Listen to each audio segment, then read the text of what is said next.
Olá pessoal, como vão? Espero que estejam bem. Que Jesus esteja presente em nossas reflexões nestes poucos minutos. O tema de hoje é mocidade.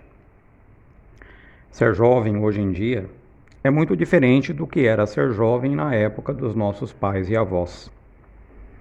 O mundo mudou muito e muitas coisas que existiam hoje já não existem mais. E também ao contrário, existem muitas coisas atualmente com as quais os mais velhos de hoje nem sonhavam. Hoje tudo é mais rápido, é mais tecnológico, é tudo digital. Todos estão interconectados. Não é mais necessário bater um papo com o vizinho para saber o que se passa na vizinhança. Os jovens da atualidade, em posse do computador ou do celular, se comunicam pelas redes sociais e sabem de tudo o que se passa. A tecnologia trouxe uma mudança radical. Quase tudo hoje em dia pode ser feito virtualmente ou remotamente. Jogos, festas, cafés, encontros, namoros, compras, transações em bancos. E falando em bancos, alguém se lembra dos tempos de filas enormes para pagar contas ou sacar dinheiro? Coisas que atualmente pode ser resolvido remotamente. Pois é. Além disso, hoje existe banco virtual mesmo. Ou seja, o banco nem existe fisicamente. Eu ainda tenho dificuldades para entender como isso funciona. Mas continuando, temos ainda a educação e o trabalho remotos, que até já existia e que agora, pós-pandemia, deve ser incorporado de vez à nossa cultura, se não totalmente, pelo menos de forma híbrida. Quando pensamos na forma como as crianças e os jovens viviam no passado, a mudança é enorme. As brincadeiras de rua, os programas de televisão, as festinhas em casa, na sala ou na garagem. Alguém lembra disso? O destemor de ficar na rua com os amigos até tarde da noite. Coisas que existiam para os jovens do passado, antes do advento do celular e da internet, e que ao longo do tempo deixaram de existir, ou pelo menos não existem mais como era naquele tempo. Mesmo a violência e os perigos dos tempos passados são incomparáveis em relação à atualidade. Tudo é muito, mas muito diferente. Sem falar nos atrativos ou ilusões que o mundo atual nos oferece, e algumas delas com fartura e facilidade. Sexo, drogas, consumismo, materialismo. Isso tudo nos faz entender o porquê do jovem de hoje ser muito diferente do jovem do passado. Mas isso não significa necessariamente que as coisas mudaram para pior. Deus está no comando. Simplesmente o mundo mudou, trazendo novos desafios. É preciso passar por vivências e experiências diferentes para amadurecer. Vamos pensar assim. Imaginemos um jogo que tem vários níveis de complexidade. O nível 1 é o mais fácil, com poucos obstáculos. E o último nível é o mais difícil, com alta complexidade. O jogo tem início no nível 1, que é mais fácil, e é preciso chegar ao fim ou ganhar no nível 1 para só depois passar para o nível 2 e assim por diante, até o último nível. Na vida, ocorre mais ou menos a mesma ideia. Podemos entender que a juventude do passado estava vivendo no nível 1 de complexidade, com poucos obstáculos. A juventude atual está no nível 2 de complexidade maior, onde existem mais obstáculos e mais desafios a vencer. Já no nível 1, jogar no nível 1 é bem diferente de jogar no nível 2. Vivenciar a juventude do passado é bem diferente de vivenciar a juventude atual. E pensando desta forma, será que nós, os mais velhos, Se tivéssemos vivido a nossa juventude no nível 2 de complexidade, com tantos desafios, conseguiríamos vencer? Neste caso, vencer é viver com alegria, equilíbrio, responsabilidade, sem se entregar às ilusões da vida, sem se perder. É bom pensar nisso, porque às vezes nós nos pegamos em julgamento, sem fazer análise da diferença das gerações, não é mesmo? Bem, continuando. Isso tudo nos traz algumas reflexões. A mocidade de hoje vive em um mundo bem diferente em relação à mocidade do passado. A mocidade de hoje, por sua vivência desde criança no mundo atual, traz uma bagagem diferente. Quanto à bagagem aqui, estamos nos referindo ao conteúdo absorvido aqui mesmo, nesta vida, como, por exemplo, novas formas de comunicação, novos valores, relacionamentos diferentes, formas de educação e de trabalhos diferentes, cultura diferente, novos desafios. Tudo isso cria uma bagagem diferente no jovem. Portanto, a mocidade de hoje tem necessidades diferentes em relação à mocidade do passado. Mas uma coisa não mudou. O jovem de hoje ainda passa por aquela fase, por vezes difícil, entre a infância e a maturidade, aquela que chamamos de adolescência. E nesta fase, creio que nós nos lembramos. É preciso se provar. É tempo de questionar tudo. O jovem pensa que é adulto e quer independência. Pensa que já sabe tudo. Não se contenta com os conselhos, quer provar as coisas por si mesmo. Precisa ser aceito em um grupo de amigos. Resumindo, está em transição.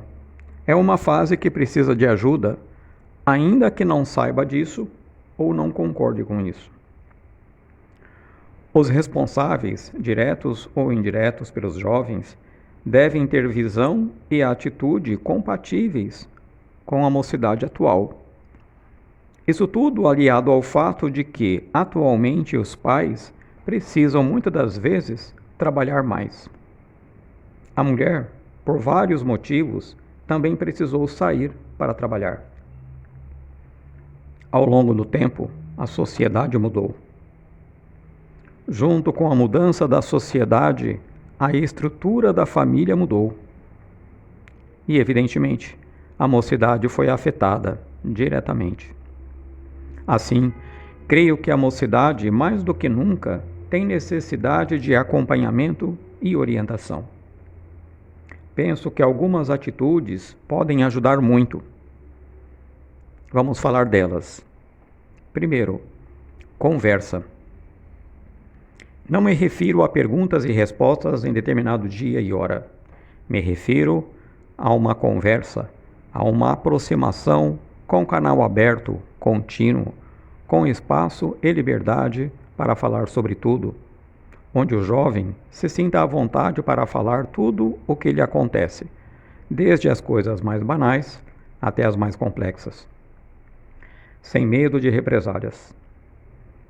Aproximação, conversa, onde o jovem se sinta seguro em se expor. Este canal aberto entre pais e filhos, ou entre outras pessoas, é uma construção que se faz ao longo do tempo. Número 2. Presença.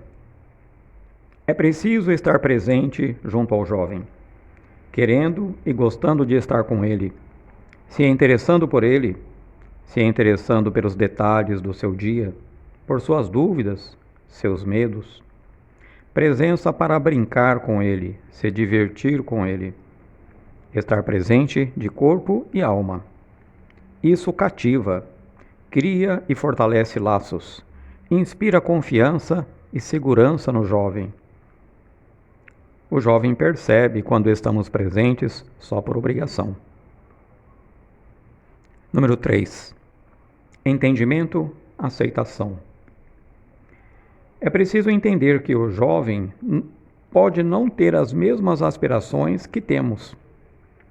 Pode desejar outro direcionamento para a sua vida, diferente daquele que imaginamos para eles. Podemos e devemos falar sobre o nosso ponto de vista e trazer argumentos para a sua reflexão. Mas também precisamos respeitar e aceitar suas escolhas, dentro dos limites, é claro. Quarto, orientação. Com tantas ofertas de coisas boas e ruins atualmente, o jovem precisa de orientação. Se o jovem não encontrar orientação dentro de casa, ela virá de fora. Porém, o jovem só aceitará a orientação de alguém em que ele confie, alguém por quem ele tenha bem-querer, empatia, aproximação, cumplicidade. É importante que ele encontre isso dentro do lar. Porém, tudo isso é uma construção que se faz ao longo do tempo. Quinto, paciência. Emmanuel, que foi mentor de Chico Xavier, nos diz que paciência é a arte de saber esperar. Isso porque na vida, nem todos os problemas ou obstáculos nós conseguimos resolver de imediato.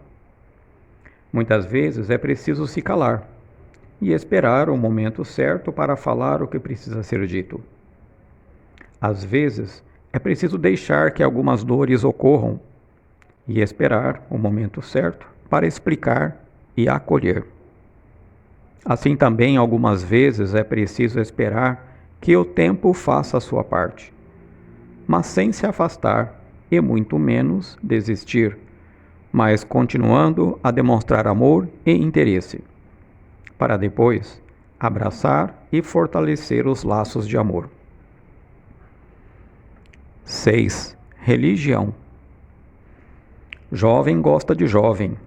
Aqui entra a mocidade. Hoje, mais do que nunca, é necessário ter uma religião. O jovem precisa ouvir e falar sobre Deus, ler e refletir sobre os ensinamentos de Jesus. É necessário que o jovem tenha um contraponto em relação aos valores e convites do mundo. É preciso estar inserido em um grupo de mocidade, onde ele encontrará outros jovens que irão pensar e agir como ele. Uma vida onde Deus está presente. É preciso lembrar também que, em algumas ocasiões, dependendo do fator psicológico, o jovem só irá se abrir com outro jovem.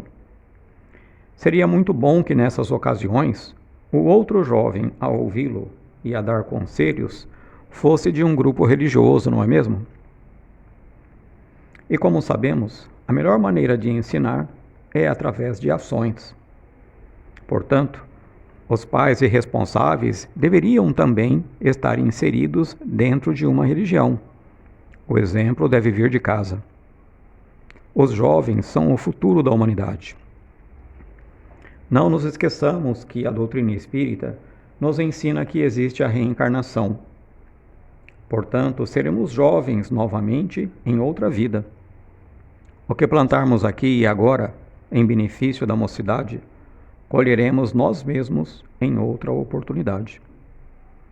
A mocidade espírita, ou de outra religião, juntamente com a família, sempre foi e continua sendo a melhor maneira de formar um bom cidadão e um homem digno.